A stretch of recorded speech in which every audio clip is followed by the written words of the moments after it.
An exciting and historical Derby 150 is officially in the books. Thanks so much for joining us here at 6:30. I'm Alex Dieterer.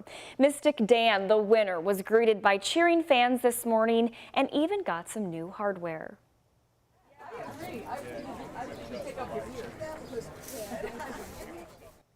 The WWE Championship belt you see right here made an appearance with Mystic Dan this morning as he was presented to media for his post-Derby celebrations.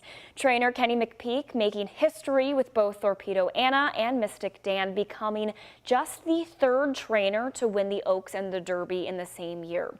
As for what's next for both horses, Mason Horodisky will join us later in sports to tell us where you can spot them racing next. And while Mystic Dan is now soaking up his victory after being crowned the winner of Derby 150, the parties and celebrations are not stopping around Kentuckiana. Nonprofit Second Stride held a post-Derby barn and stable party today to keep the good vibes going. Take a look.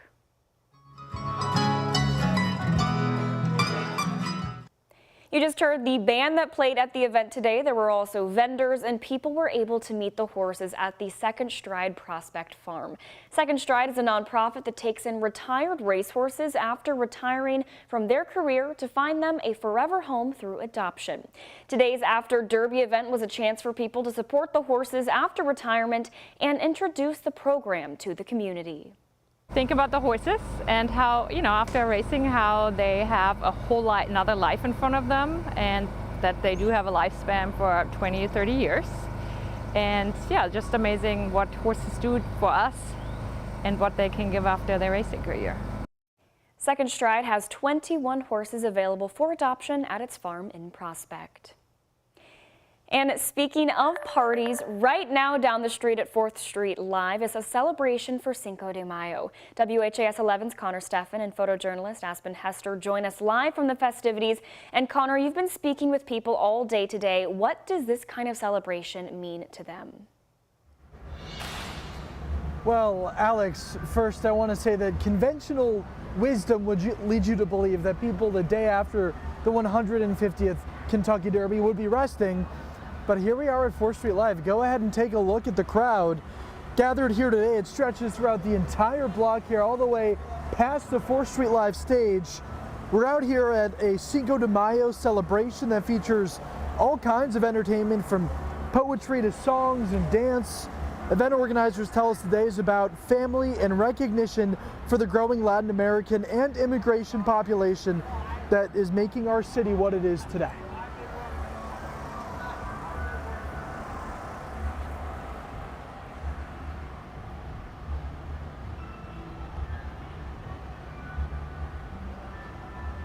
This event was put on by a woman named Sonia Ruiz and her family. We can tell you that for the last 7 years, Sonia and her husband had been putting on this event together. Sadly, Sonia's husband passed away in December, and she says that this right here and the legacy of this event was his dying wish. So we'll bring you more of that heartwarming story coming up tonight on the night team. For now, we're live here in Louisville. Connor Steffen, the WHAS 1119 on your side.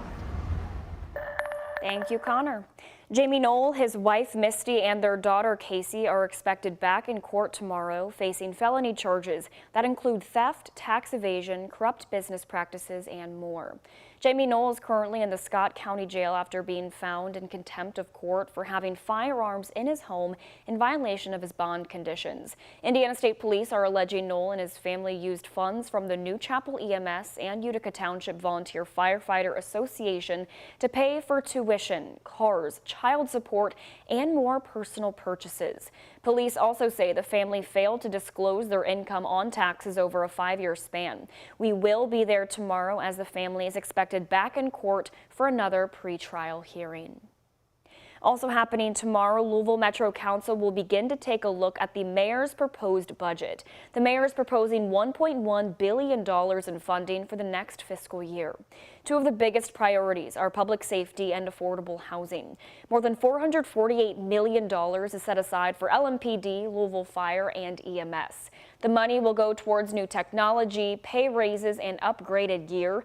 Meanwhile, $32 million would go towards creating 15,000 affordable housing units in Louisville. However, there are several cuts in the budget, and that includes a few nonprofits like Hope Village. We've always done more with less, and we're gonna keep doing more with less. It ain't gonna ever be enough money, but it's never been about that. This is still an innovative solution, probably the most innovative solution. So I'm gonna keep advocating.